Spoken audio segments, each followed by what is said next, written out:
এখন রাত বাজে 3টা। বাবুর ফিডার বানাতে এসে দেখি কৌটা খালি, অল্প একটু ছিল, সেটা থেকে আমি এই যে ফিডার তৈরি করে ফেলেছি অলরেডি। তবে এখন তো ফিডার বয়মে দুধও রাখতে হবে, সিরিলাকও রাখতে হবে। তো আমি বায়োমিন 2 নিয়ে চলে আসছি আর সিরিলাক নিয়ে চলে আসছি। আপেল, কমলা, নাশপাতি, এটা হচ্ছিল সিরিলাক। তো এখন এই দুইটা আমি এইগুলো ওইটা কৌটাতে করে ঢালবো। তো দেখাচ্ছি আপনাদেরকে। বেশি জোরে কথাও বলতে পারতেছি না, কারণ আমার বাচ্চা ঘুমাচ্ছে। বেশি জোরে কথা বলা যাবে না, কিন্তু শুনে দিও। ঠিক আছে, এই যে এই চামিচগুলা আমি জমাচ্ছি। অবশ্য একটা সময় আপনাদেরকে ভিডিও করে দেখাবো। অবশ্য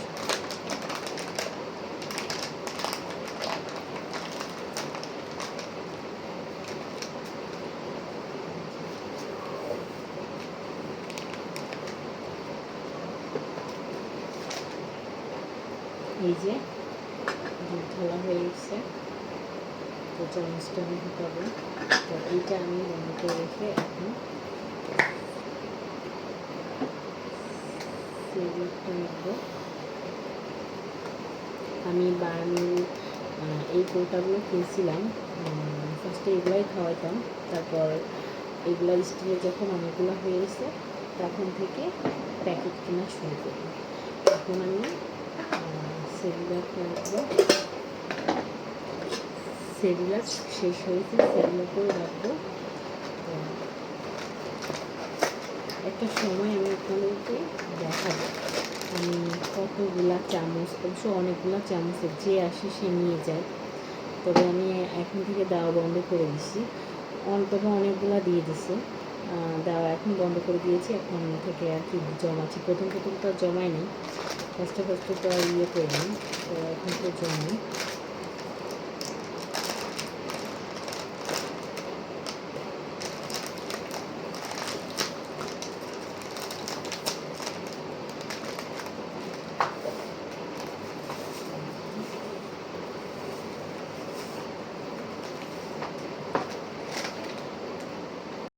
সেরিলাকও আমার রাখা শেষ, দুধ সেরিলাক দুইটাই রাখছি। তো এখন বাবুর জন্য এটাও বানানো শেষ। এটা খাওয়ানো শেষ হলে আমি জাস্ট দুধ বানাবো। এটা সেরিলাক আর দুধ মিক্সড করা এটাতে। তারপর এটা খাওয়া শেষ হয়ে যাবে 1-2-3 ঘন্টার পর ভিতরে। এটা শেষ হয়ে গেলে এই যে এই ফিটারে করে আমি নাজিফার জন্য দুধ বানাবো এটাতে করে। আর এখানে দেখেন একই রকমের দুইটা ফিডার আছে অবশ্য অলরেডি। একটা আমি কিনেছি, দুইটাই আমি কিনছি, বাট ছোটো বোনকে দিয়ে একটা পাঠাইছিলাম কেনার জন্য। তো আসলে এখন রাত 2টা বাজে। এরকম সব ঘন্টার পর ঘন্টা উঠে ফিডার বানানো অনেক কষ্ট। কতদিন যে শান্তি মতো রিল্যাক্সে ঘুমাই না বাবু হওয়ার পর থেকে। বাবু পেটে আসার পরেও মানে তখন তো অসুস্থ ছিলাম, তখনও ভালো করে একদম রিল্যাক্সে ঘুমাইতে পারিনি। অনেক সময় ঘুমের ঘরেও ঘুমিয়ে চলে আসছে। এই জার্নিটা আসলে অনেক কষ্টের। তারপর আমি বাইরে ছিলাম, তো জার্নিটাতে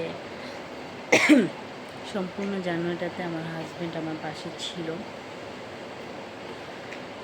প্রায় সম্পূর্ণ সময়টা। আমার হাজব্যান্ড আমার পাশে ছিল। তারপর সিজারের পর থেকে 2 মাস সুস্থ করে দেওয়া, মানে আমাকে সিজারের পর থেকে আমি সুস্থ হওয়ার আগ পর্যন্ত তো সে বাংলাদেশে ছিল। সব কিছু মিলাই তার অবদানটা অনেক, বলে শেষ করা সম্ভব না। হাসপাতালে যখন ছিলাম তখনও বাবুর টেক কেয়ার, আমি তো অসুস্থ ছিলাম, বাবুর সমস্ত দেখাশোনা। ফার্স্টে তো বাবুকে আমার পাশে দিতই না, ভয় পাইতো যে আমার তো মানে বাচ্চা কাচ্চা ধরে আমি মানে ধরতে পারবো কিনা, আমার হাত থেকে পড়ে যাবে কিনা, বা আমি ঘুমাইতে গেলে ও থাকবে কিনা। ফার্স্টে তো আমার কাছে দিতই না, ও নিজে রাখতো। তো এটা নিয়ে আবার আমি রেগে যেতাম মাঝে মাঝে যে আমার কাছে কেন দিচ্ছ না, কেন দিচ্ছ না। তো অনেক জার্নি, সেই জার্নির টাইমটাতে আসলে সত্যি কপাল করে হয়তো এই টাইমটা আমি পাইছি, কারণ প্রবাসী হাজব্যান্ড ছিল, পাশে থাকার কথা ছিল না, তারপরও সে পাশে ছিল। সে চেষ্টা করছে সেই টাইমটাই সে আমার পাশে থাকবে, সেও ছিল আমার পাশে। তো আসলে আমি বলবো আপনারা সবাই চেষ্টা করবেন এই টাইমটাই স্ত্রীর পাশে থাকার। হয়তো সব সময়ের জন্য পারবে না, যারা না পারবে রাগ করবেন না, আপনি সিচুয়েশন মেনে নেওয়ার চেষ্টা করবেন।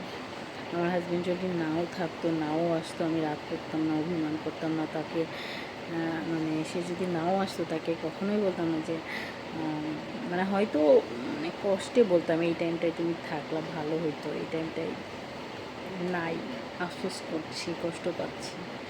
বাট সে ছিল।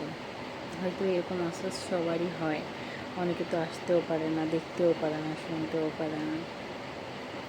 তো যাই হোক, অনেক কথা বললাম। আসলে সারাদিন এতটাই কষ্ট করি, একটু মাঝে মাঝে বক বক করতে ভালো লাগে, কিন্তু সেটা প্রিয় মানুষ থাকে তার সাথে 24 ঘন্টায় কলে থাকি সেটা না, তারপর বক বক করতে ইচ্ছা করে না, কিন্তু সেটা সবার সাথে না। আপনাদের এই যে আমি সবার সাথেই কথা বলি, কিন্তু পার্সোনালি ওই যে আছে না প্রাইভেট নো প্রাইভেট, ওকে। আমি যেটা গল্প করি আমার গল্পটা সবাই শুনুক, আমি তাই চাই। আমি চাই না আমার গল্পটা মানে আমার হাজব্যান্ড বা যে আরও কেউ একজন করে শুনুক এরকম চাই না। আমার হাজব্যান্ড শুনবে সেটা আলাদা বিষয়, তার সাথে তো আর কারো তুলনা না, তাই না? তার সাথে সে তো সেই, তার সাথে তো আর কারোর তুলনা না।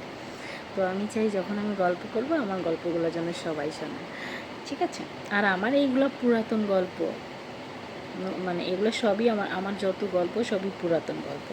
আমার হাজব্যান্ড আমার সব গল্প শুনে ফেলছে, ঠিক আছে? তো সেক্ষেত্রে আপনারা যা শুনতেছেন পুরাতন গল্প, কারণ আমার বাবুর বয়স এখন 7 মাস, আমি 7 মাস আগের গল্প করলাম, ঠিক আছে?